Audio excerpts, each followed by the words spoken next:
The SEC is fighting the last war. SEC Chair Gary Gensler wants you to think Coinbase and Binance are the same as FTX and Celsius. They're not. The U.S. Securities and Exchange Commission's SEC 1-2 punch of suits against Binance and Coinbase this week hardly came out of the blue. The question of how to regulate crypto exchanges has been at a high simmer for years, and while the specifics of their approach are eminently debatable, the SEC was bound to go after the big boys sooner rather than later. This is an excerpt from the Node newsletter, a daily roundup of the most pivotal crypto news on CoinDesk and beyond. You can subscribe to get the full newsletter here, but the messaging surrounding the suits makes the SEC's recent moves seem reactive, political, and frankly, just beneath the bluster weak. Specifically, the SEC seems to be trying to put Coinbase and Binance into the same bucket as the frauds of 2022, such as Luna, Celsius, and above all FTX. The SEC has been widely viewed as giving FTX deferential treatment before it was revealed as a massive fraud, so now it's demonstrating that it really can be a hard-nosed regulator.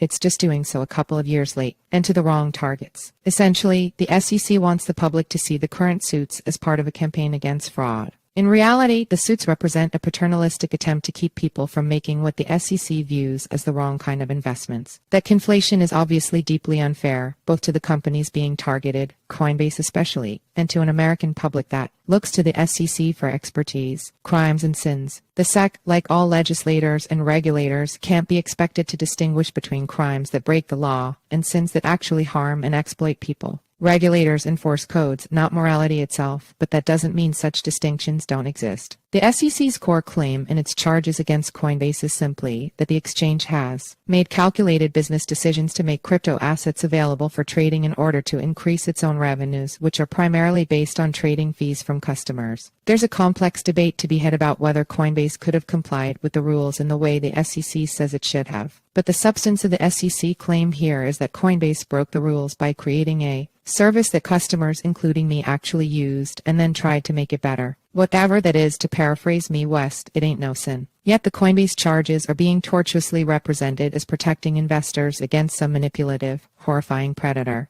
SEC Director of Enforcement Gerber S. Gruel, in a quote which the SEC has highlighted on social media, alleges that Coinbase's calculated decisions allowed it to earn billions at the expense of investors by depriving them of the protections to which they were entitled. Binance, by contrast, does stand accused of a few things that look like genuine sins, particularly price manipulation that harmed customers. But other charges against Binance amount to a denial of its right to provide services that its customers clearly want. If the protections Gruel wants include standards for reporting and transparency around assets similar to what exists in the stock market, it seems clear both U.S.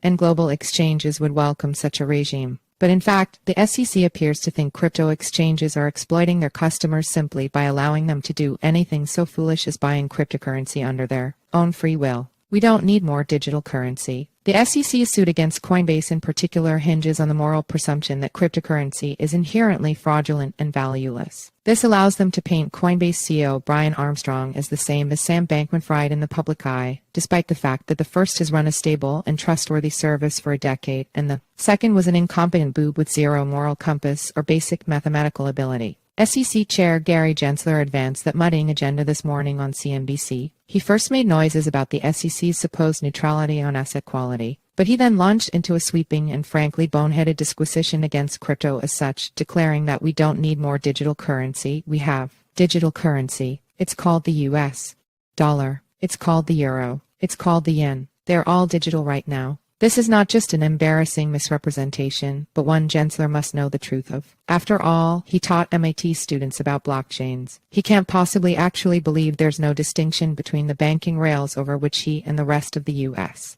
government have incredibly oppressive, direct, and politicized control, and monetary cryptocurrency networks they don't and ultimately can't control. See also, Best Universities for Blockchain 2022.